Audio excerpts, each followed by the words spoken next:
সময়ে ক'ব আজিলৈকে যিটো গেম খেলি আছে উই আৰ নট ছেটিছফাইড।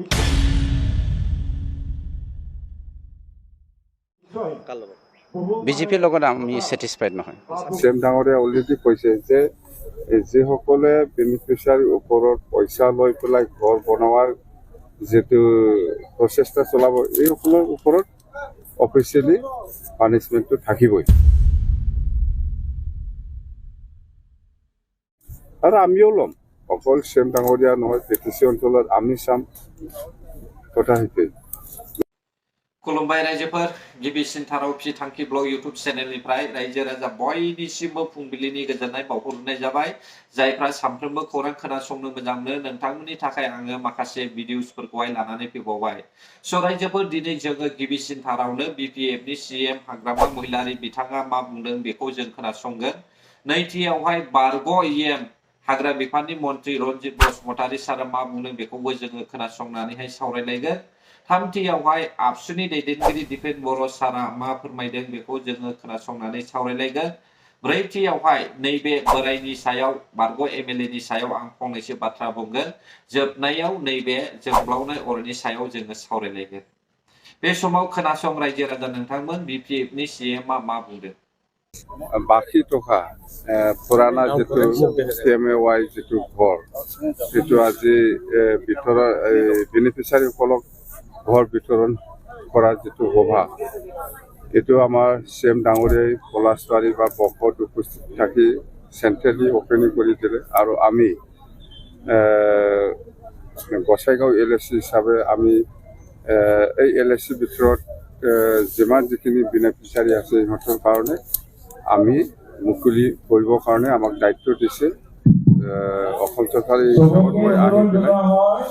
এই কাৰ্যসূচীটো উদ্বোধন কৰি দিছে।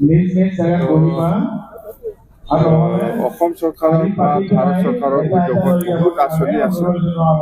আপোনালোকে শুনিছে। মুঠতে ভাৰত চৰকাৰ বা অসম চৰকাৰে যিখিনি গৰীব দুখীয়াসকলৰ কাৰণে যিখিনি আঁচনি লৈ পেলাই কাম কৰি আছে এইটো আমাৰ কাৰণে খুব গৌৰৱৰ কথা যে অসমবাসী ৰাইজে নিশ্চয় সন্তুষ্ট। চৰকাৰে যিখিনি দায়িত্ব লৈ পেলাই কাম কৰি আছে, তো আমাৰ BTC অঞ্চলতো আমাৰ দুখীয়াসকলে বা BTC বাকী ৰাইজে খুব সুখী। আজিৰ যিটো প্ৰগ্ৰাম এইটো डिसिसनाथ' थिगानो मोजां डिसिसन। बे समावहाय जायफ्रा PMAYG न'खौहाय थगायनानैहाय फैसा जानो नागिरदों रायजो राजाफ्रा नोजोर होदो। बे समावहाय बिसोरबायदि मानसिखौहाय साजा होनाय यानिखि शिक्षा होनायनि समा सफैबाय। रायजोफोर नोजोर हो, रावनोबो खाबु दा हो। सरकारि न'आ फ्रि अफ कस्टआवनो फैदों, फ्रि अफ कस्टआवनो मोननांगौ, बेखौहाय रावनोबो खाबु दा हो। सिदा बुंखाबाय BPFनि CM हाग्रामा महिलारि बिथाङा बियो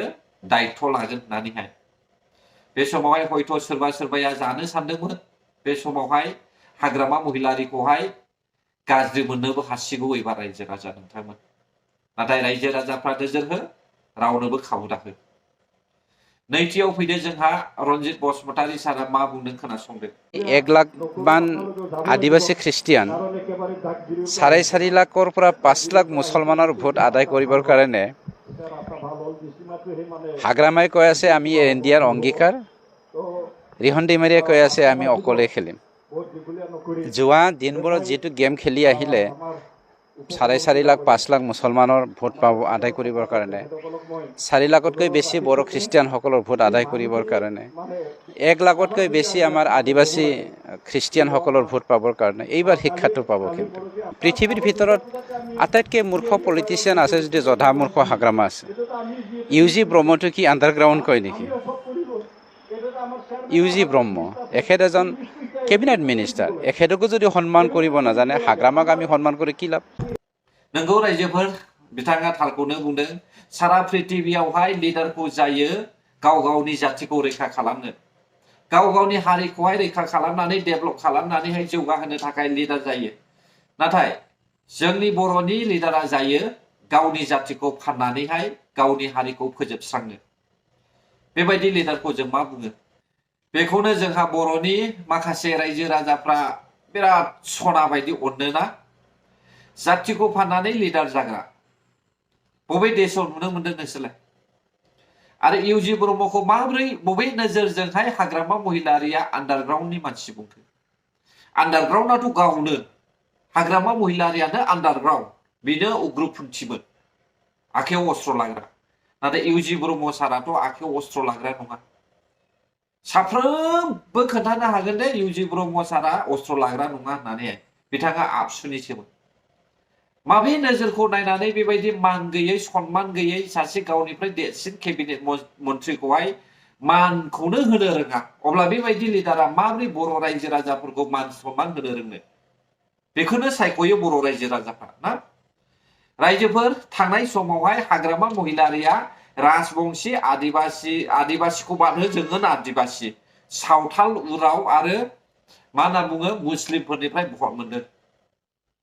बे समाव जुदि हाग्रामा महिलारिया बिसोरनोहाय हा फाट्टा होनो रोङाब्लानो बिसोरो मुस्लिमनिफ्रायबो भट मोना नायल' नोंसोर हा फाट्टाखौथ' सहसै होनो हाया बेथ' आयेन मथेसो होगोन दाथ' राजबंशीफोरखौहाय मानि खारनै इएम सोदों बियो भट लानायनि थाखायनो उफाय गैयियावहाय इएम बानायनो गोनां जादों मुस्लिमफोरखौबो भट लानायनि थाखायनो इएम बानायनो गोनां जादों उफाय गैया रायजोफोर दा बेखौहाय नायबिजिरनांगौआ इउपिपिएल पार्टिनि दायित्व आं सिदा बुङो हाग्रामा महिलारि बिथांखौ सार नांगौनि खुनु जयगथायानो गैया रायजोफोर माबोरै सार बुंनांगौ बेबायदि मानसिखौलाय जाथि फानग्रासो एन'सिया इंलिसनि लिरनायमोन सोरबा सोरबाया मिथियामोन रायजोफोर नाथाय बे समावहाय आङो बर'नि लिरनाय लाबोदों नोंथांमोना नायनानै फरायनानै नायदो बबे खनायावहाय थाखानाय एसटि लिरनाय दङ बेयावहाय बेखौ नोंथांमोना फरायब्लानो जाबाय थामथियाव फैदो जोंहा आबसुनि दैदेनगिरि दिपेन बर' सारा मा बुंदों যে তেওঁ জাতিটোৰ লগত আছে না তেওঁ ৰাজনীতিৰ লগত আছে সেই কথাটো স্পষ্ট কৰিব লাগে আৰু ৰাজনীতিৰ স্বাৰ্থত এপচুক দুখ দি এপচুক দুখ জাপি একো লাভ নাই এটা কথা মই স্পষ্ট কৰিব বিচাৰিছোঁ যে ৰাজনীতিৰ স্বাৰ্থত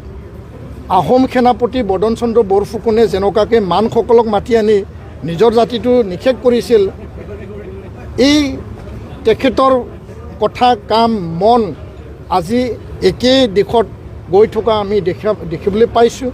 ছাত্ৰ ছাত্ৰীসকলে ইউনিভাৰ্চিটি কলেজৰ ছাত্ৰ ছাত্ৰীসকলে নিজৰ ভৱিষ্যতলৈ সজাগ আৰু তেখেতে সঁচাসঁচিকৈ NOC দিছিল না নাই সেই কথাটোৱে ছাত্ৰ ছাত্ৰীবিলাকে জানিব বিচাৰিছে আৰু তেখেতসকলে তেওঁলোকৰ চৰকাৰৰ দলে যোনটো কৈ আছে মই কোনো চৰকাৰৰ দলৰ বিৰোধী নহয় কিন্তু তেওঁলোকে যোনটো কৈ আছে এই কথাটো আমি স্পষ্টকৈ জানো যে তেওঁ এক্সিষ্টিং ট্ৰাইবেলৰ ক্ষতি নোহোৱাকৈ জনজাতিক কাকবা দিয়াত অধিকাৰ দিয়াত আমাৰ আপত্তি নাই বুলি যোনটো কথা NOCত লিখা বুলি কৈছে এইটো সম্পূৰ্ণ মিছা এইটো মিথ্যা কাৰণ এই NOCত ডাইৰেক্ট গৃহ মন্ত্ৰালয় আৰু জনজাতি পৰিক্ৰমা মন্ত্ৰালয়ক ST দিব লাগে বুলিহে তাত লিখা আছে नंगौ रायजोफोर जों बयबो मिथिगौ थांनाय 29 अक्ट' खालार खालि जानाय जाथायखौ लानानै गोबां BPFनि मानसिफ्रा आबसुखौहाय बखिदों दा बेयाव प्लेटना आबसुनिल' गैया भारतनिबो प्लेट दङ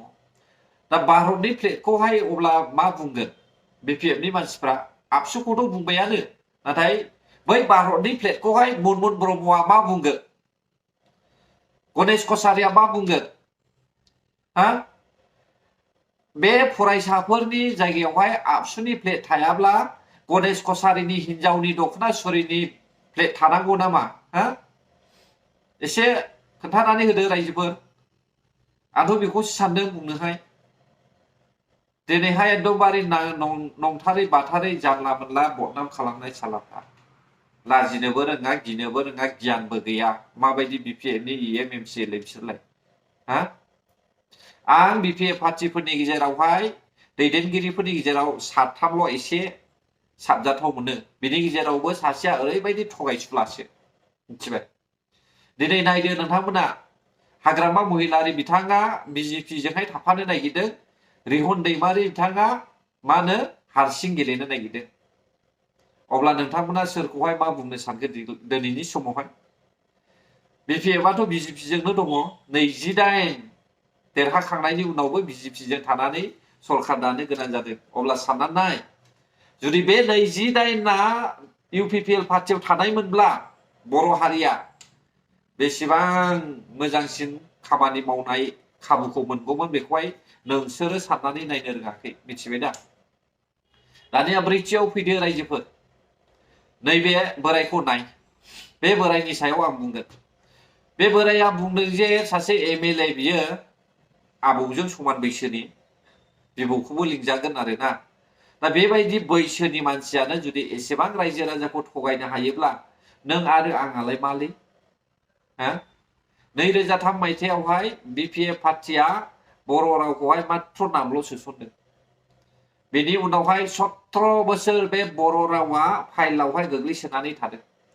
खुनु बर' रावनि सोमोन्दै बाथ्रा बुंनाय जोङो खोनानो मोनाखै नाथाय 2020 मायथाइनि उनाव जेब्लानाखि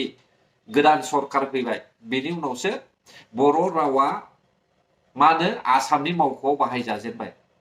अब्ला बे खामानिखौ सोर मावखो UPPL नि CM प्रमद बर' सार नङा खोमा BPF आ मा खारनै मानो उन्दुना थानायमोन बे खामानिखौ मावनोहाय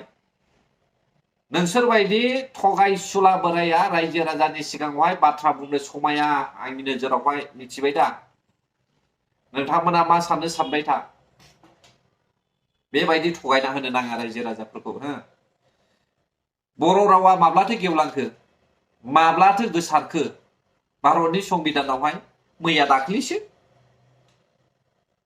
नै देग्लायनि मैया दाख्लैनि विंटार सिजननि पार्लामेन्टआवसो गोसारदों होनब्ला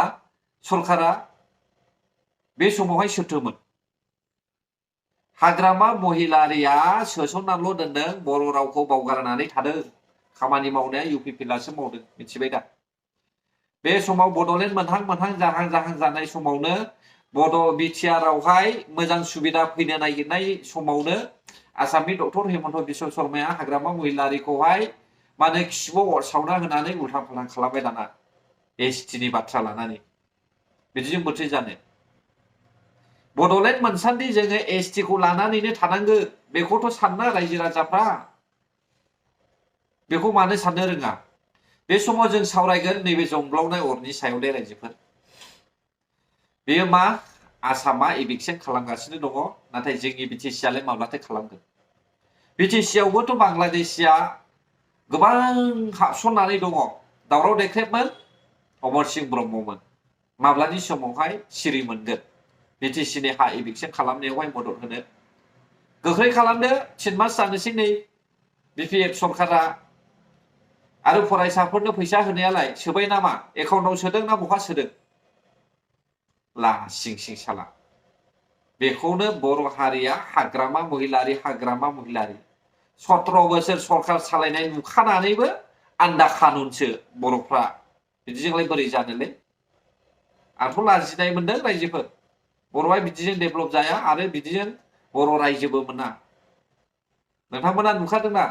बड'लेण्ड दाबिग्राफ्रा सिन्डिकेटनिसो दावराव अब्ला गोजोन्थों रायजोफोर जायफ्रा आंनि भिडिअखौ जोबजासे नायबाय बर' हारि जै जाथों